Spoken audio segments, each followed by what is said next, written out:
آج پروگرام کا آغاز ہم کریں گے جو D G I S P R کی پریس کانفرنس ہے اس حوالے سے. اس میں 4-5 بہت ہی امپورٹنٹ اور پاورفل سٹیٹمنٹس تھیں. ایک تو رد الفساد کے حوالے سے اپڈیٹ تھا. اوورآل جو پاکستان میں سیکیورٹی سچویشن ہے اس کا تناظر میں بہت سی باتیں بتائی گئیں.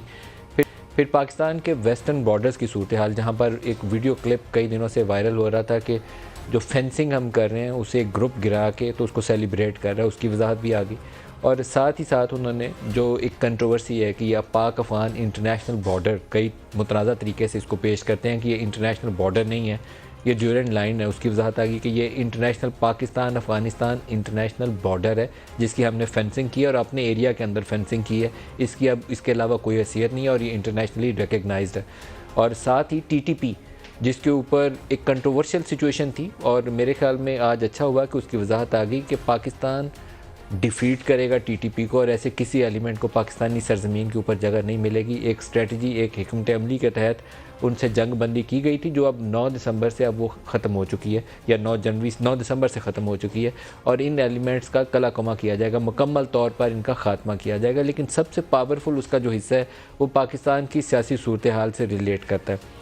آپ کو میں سب سے پہلے ان کا وہ بیان سنوانا چاہوں گا جہاں نواز شریف کے حوالے سے بہت دنوں سے کیا سرائی چل رہی تھی کہ کوئی ایسی بیہائنڈ دی سین ڈیل چل رہی ہے, اور خاص طور پر ایاز صادق نے اس کو مزید تقویت دی جب انہوں نے کہا کہ میں تو دیکھ کر آیا ہوں, ان کے چہرے پہ مسکراہٹ ہے, میں دیکھ سکتا ہوں کہ کیا ہونے والا ہے. کوشش کروں گا پروگرام میں ان کا بیان بھی وہ دوبارہ آپ کو سنواؤں, لیکن وہ ایک کلیئر میسیج تھا کہ ہماری کوئی انڈرسٹینڈنگ ہونے والی ہے اور کچھ چینج ایسی آنے والی ہے جس میں پی ایم ایل این کی دوبارہ ڈیل ہوگی ہے, اور پی ٹی آئی جو ہے اس کی ڈیل ٹوٹ گئی ہے. کیونکہ عام طور پر کہا یہی جاتا ہے کہ جس کی ڈیل ہو رہی ہو اس کو اقتدار مل رہا ہوتا ہے, جس کی ڈیل ٹوٹ رہی ہو اس کی چھٹی ہو رہی ہوتی ہے.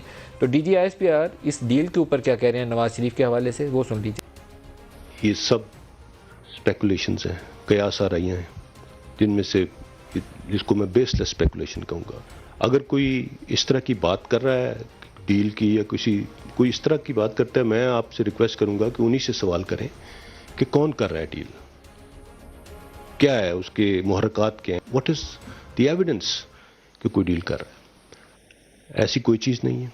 اور اگر کوئی ایسی بات کرتا ہے تو میں آپ سے صرف یہ ریکویسٹ کروں گا کہ اس کی ڈیٹیل بھی ان سے ضرور مانگیں, ضرور پوچھیں ان سے کہ جی کیا آپ کے پاس کیا ہے اس کے بارے میں. In my understanding I am very clear on that, this is all absolutely baseless speculation. And اس کو جتنا کم اس پہ بحث کی جائے, جتنا کم ڈسکس کیا جائے, اتنا ہمارے ملک میں مفاد میں بہتر ہے.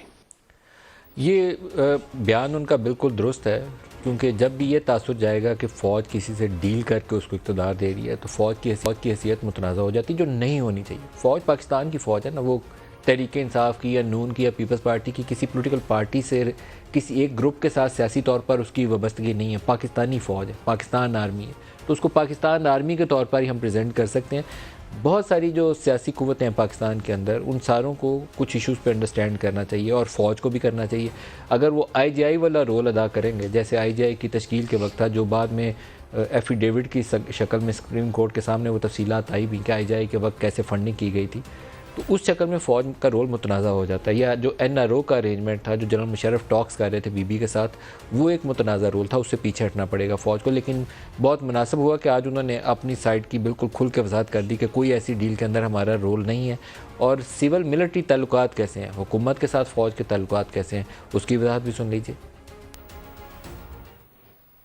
سول ملٹری ریلیشن کی بات کی, الحمدللہ کوئی اس میں مسئلہ نہیں ہے. میں بار بار یہ کہتا ہوں کہ پاکستان کی مسلح افواج گورنمنٹ آف پاکستان کا ایک سبسروینٹ ادارہ ہے, اور ان کے احکامات کے مطابق کام کرتے ہیں. شام کو ٹی وی پروگرام میں ہر جگہ اسٹیبلشمنٹ نے یہ کر دیا, اس نے وہ کر دیا. میری آپ سے یہ ریکویسٹ ہے کہ اسٹیبلشمنٹ کو اس بحث سے باہر رکھیں. جتنا آپ اس چیز کو بحث میں لے کے آئیں گے اتنا آپ اس کو اندر کھینچ رہے ہیں. تو ہم آپ کو بار بار یہ کہہ چکے ہیں کہ ہمیں اس چیز سے باہر رکھیں, ادارے کو اس چیز سے باہر رکھیں, اور اس کے اوپر بحث مت کریں.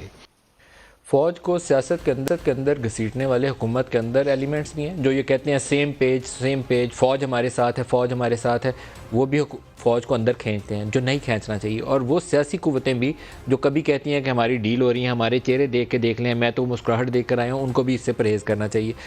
کہا کیا تھا ایاز صادق صاحب نے, وہ بھی سن لیجیے. میاں صاحب سے ملنے کا مجھے شرف حاصل ہوا, بہت گفتگو ہوئی, بہت باتیں ہوئیں,